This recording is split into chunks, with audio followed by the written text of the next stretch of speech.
के पर्वत और पठार का अध्ययन करेंगे। सर्वप्रथम यहाँ पे ट्रांस हिमालय का विस्तार देखेंगे। तो ट्रांस हिमालय भारत के एक केंद्र शासित प्रदेश और 2 राज्यों में विस्तरित है। एक केंद्र शासित प्रदेश के अंतर्गत लद्दाख और 2 राज्य में हिमाचल प्रदेश और अरुणाचल प्रदेश शामिल हैं। ट्रांस हिमालय की 4 श्रेणियाँ पाई जाती हैं: काराकोरम, लद्दाख, जास्कर और कैलाश श्रेणी।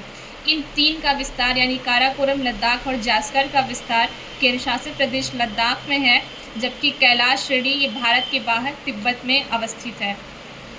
काराकोरम के बारे में अगर हम कहें तो यहाँ पे एक भाग इसका पाया जाता है पीओके, जिसे लेके वर्तमान में भारत और पाकिस्तान के बीच में विवाद की स्थिति उत्पन्न है।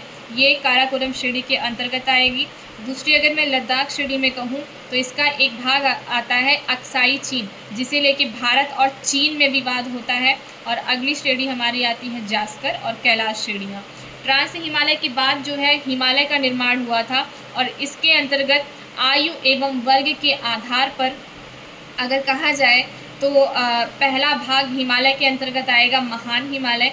महान हिमालय का विस्तार जो है ये जम्मू कश्मीर से होते हुए इसका टोटल विस्तार जाता है अरुणाचल प्रदेश तक। और इसकी अगर मैं प्रमुख श्रेणियों की बात करूं तो इसमें सबसे पहला आता है माउंट एवरेस्ट, जो कि नेपाल और तिब्बत की सीमा पर अवस्थित है। और यहीं नेपाल के मध्य भाग में एक पर्वत पाया जाता है धौलागिरी पर्वत, और नेपाल के पूर्वी भाग में स्थित है अन्नपूर्णा पर्वत। और इसी की एक श्रेणी आती है कंचनजंगा, जो कि नेपाल और सिक्किम की सीमा पर अवस्थित है। और इस कंचनजंगा के पश्चिमी भाग में तामूर नदी एवं पूर्वी भाग में तीस्ता नदी का विस्तार पाया जाता है। और इस परा हिमालय, ट्रांस या परा हिमालय और बृहद या महान हिमालय के मध्य एक विभाजक रेखा स्थित है, जिसे हम ITSZ के नाम से जानते हैं। इसे हिंज लाइन भी कहा जाता है। ITSZ का पूर्ण रूप होता है इंडस साको सचर जोन। फिर महान हिमालय के बाद हम इसकी दूसरी श्रेणी पढ़ते हैं, जो कि लघु हिमालय है। लघु हिमालय का विस्तार ये पंजाब से होते हुए इसका विस्तार संपूर्ण विस्तार जाता है। लघु हिमालय का जो विस्तार है ये जम्मू कश्मीर से होते हुए असम तक विस्तरित है। और इसकी प्रमुख श्रेणियों में आती है पीर पंजाल श्रेणी। पीर पंजाल जो कि लघु हिमालय की सबसे लंबी श्रेणी है, साथ ही साथ जम्मू कश्मीर की भी सबसे लंबी श्रेणी है। इसके मैं लघु हिमालय के अंतर्गत प्रमुख पर्वत श्रेणियों की बात करूं तो उसमें आता है धौलाधर, जिसका विस्तार हिमाचल प्रदेश में है। और महान हिमालय और लघु हिमालय के अंतर्गत एक विभाजक रेखा है, जिसे हम MCT यानी कि मेन सेंट्रल थ्रस्ट कहते हैं। उसके बाद आखिरी और सबसे अंतिम जो इसकी श्रेणी होती है हिमालय की, जिसे हिमालय की दक्षिणतम श्रेणी भी कहते हैं, हिमालय की नवीनतम श्रेणी भी कहते हैं, जिसका संपूर्ण विस्तार पंजाब से बिहार के कोसी नदी तक इसका विस्तार पाया जाता है। और इस लघु हिमालय और शिवालिक के अंतर्गत जो विभाजक रेखा है उसे MBF यानी कि मेन बाउंड्री फॉल्ट के नाम से जानते हैं। अगर मैं इसकी इन तीनों हिमालय के प्रसिद्ध के बारे में कहूँ तो महान हिमालय, हम जितने भी भारत के तीर्थ स्थल देखेंगे वो सभी महान के अंतर्गत आएंगे। और लघु में अधिकांशतः भारत के पर्यटन स्थल जो है यहाँ पे शामिल होते हैं। शिवालिक की विशेषता क्या है कि इसे जो है इसके नाम भारत के अलग अलग राज्यों में अलग अलग नाम पाए जाते हैं। जैसे हम उत्तर प्रदेश की अगर हम बात करें तो इसका थोड़ा सा भाग गोरखपुर के अंतर्गत आता है, और गोरखपुर में शिवालिक श्रेणी को हुंडवा श्रेणी के नाम से जानते हैं। अन्य जगहों पे इसे चुरिया मुरिया श्रेणी और इत्यादि नामों से जाना जाता है। तो ये हमारा हो गया पर्वतीय भाग। पर्वतीय भाग के बाद हम जो है दक्षिणी भारत में इन प्रायद्वीपीय पठारों की बात करते हैं, जिसके अंतर्गत सबसे पहली हमारी श्रेणी आती है अरावली श्रेणी। अरावली श्रेणी का जो विस्तार है वो गुजरात, राजस्थान, हरियाणा और दिल्ली तक जो है इसका विस्तार पाया जाता है। अधिकांशतः यह विस्तार अरावली में है और इसकी सर्वोच्च चोटी गुर शिखर जो कि राजस्थान में अवस्थित है। फिर हम 2 प्रमुख पर्वत श्रेणियों की बात करते हैं, जिसमें सबसे पहला आता है विंध्यन पर्वत श्रेणी, जिसका विस्तार गुजरात, मध्य प्रदेश से होते हुए ये उत्तर प्रदेश के दक्षिणी भाग में पाया जाता है। और यहाँ उत्तर प्रदेश में इसका हम एक पढ़ते हैं विंध्याचल पर्वत। विंध्याचल पर्वत जो कि गंगा के दक्षिणी भाग में ही अवस्थित है, वो भी विंध्यन पर्वत श्रेणी का ही भाग है।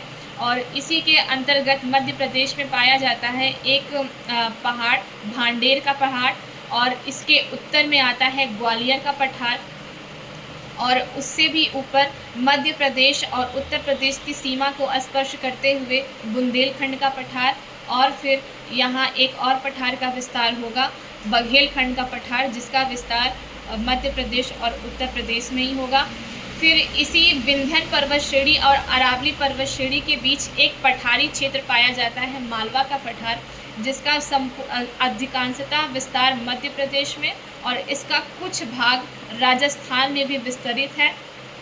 हम यहाँ पे अब दूसरी श्रेणी पढ़ते हैं, सतपुड़ा पर्वत श्रेणी, जो कि गुजरात से प्रारंभ होकर महाराष्ट्र के कुछ भाग को स्पर्श करते हुए मध्य प्रदेश और छत्तीसगढ़ तक विस्तरित है।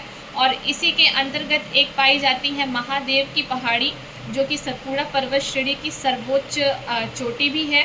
और फिर यहाँ इसी के अंतर्गत मैकाले की पहाड़ी आता है, जिसका बहुत ही न्यूनतम विस्तार वो मध्य प्रदेश में और अधिकांशतम विस्तार मैकाले का छत्तीसगढ़ में होता है। फिर हम इसके नीचे चलते हैं, मध्य प्रदेश के नीचे महाराष्ट्र राज्य में। तो महाराष्ट्र में सबसे प्रमुख जो श्रेणी है वो है अजंता की श्रेणी, जिसका संपूर्ण विस्तार महाराष्ट्र में ही है, और यहीं पे पाया जाता है दक्कन का पठार और कलसूबाई, महाबलेश्वर और ब्रह्मगिरी पर्वत। फिर इसके नीचे हम चलते हैं कुद्रेमुख में।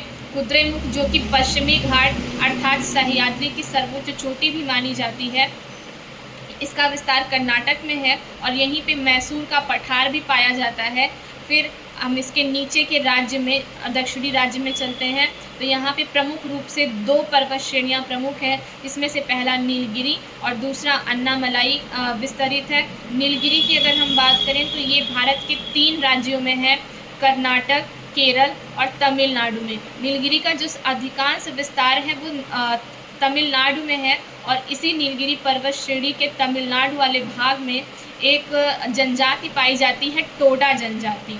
और फिर दूसरी पर्वत श्रेणी होती है अन्नामलाई। अन्नामलाई का जो विस्तार है वो केरल और तमिलनाडु में है, इसका भी अधिकांश भाग तमिलनाडु में जाता है। तमिलनाडु की कुछ छोटी पहाड़ियाँ हैं, सेवराय और जेवादी। फिर इसके हम उत्तरी भाग में चलते हैं, आंध्र प्रदेश में। आंध्र प्रदेश की जो प्रमुख पहाड़ी है वो है पालकोंडा। पालकोंडा जो कि संपूर्ण रूप से आंध्र प्रदेश में विस्तरित है, और यहीं पे आंध्र और तेलंगाना की सीमा पर एक छोटी पहाड़ी पाई जाती है, नल्लामलाई। अब हम तेलंगाना में आते हैं, तो तेलंगाना में पाया जाता है तेलंगाना का पठार, और उसके उत्तरी भाग में पाई जाएगी रामगिरी की पहाड़ी। फिर हम उड़ीसा राज्य की अगर हम बात करें तो यहाँ पे 2 प्रमुख पर्वत श्रेणी है, महेंद्रगिरी और अरोयाकोंडा। महेंद्रगिरी और अरोयाकोंडा को हम पढ़ते हैं पूर्वी घाट की जो सर्वोच्च चोटी होती है, वो कहीं अधिकांश किताबों में हमें महेंद्रगिरी का स्थान मिलता है, पर कहीं कहीं पे अरोयाकोंडा को भी पूर्वी घाट की सर्वोच्च चोटी कहा गया है। और इसी के उत्तरी भाग में गढ़जात पहाड़ी और मलयगिरी पहाड़ी पाई जाती है। उड़ीसा के उत्तरी राज्य झारखंड में हम चलते हैं, तो झारखंड का जो वहाँ की प्रमुख पर्वत श्रेणी है वो है छोटा नागपुर का पठार, जिसका कुछ विस्तार छत्तीसगढ़ और अधिकांश विस्तार झारखंड में आता है, और इसी की सर्वोच्च चोटी होती है पारसनाथ। और इसी झारखंड में एक और पहाड़ी पाई जाती है, राजमहल की पहाड़ी। तो ये हमारा उत्तरी पर्वतीय क्षेत्र और दक्षिणी पठारी क्षेत्र हो गया। अब इसके अलावा हमें पूर्वी पहाड़ियों के बारे में भी जानना है। तो अरुणाचल प्रदेश की अगर मैं बात करूँ तो यहाँ पे प्रमुख रूप से कांगटो, डफला, मिरी, अबोर, मिसमी और नामचा बरवा पर्वतें पाई जाती हैं। कांगटो जो कि अरुणाचल प्रदेश की सर्वोच्च चोटियों में आती है, और डफला, मिरी, अबोर, मिसमी जो कि यहाँ छोटी पहाड़ियाँ भी हैं और यहाँ की जनजातियाँ भी हैं।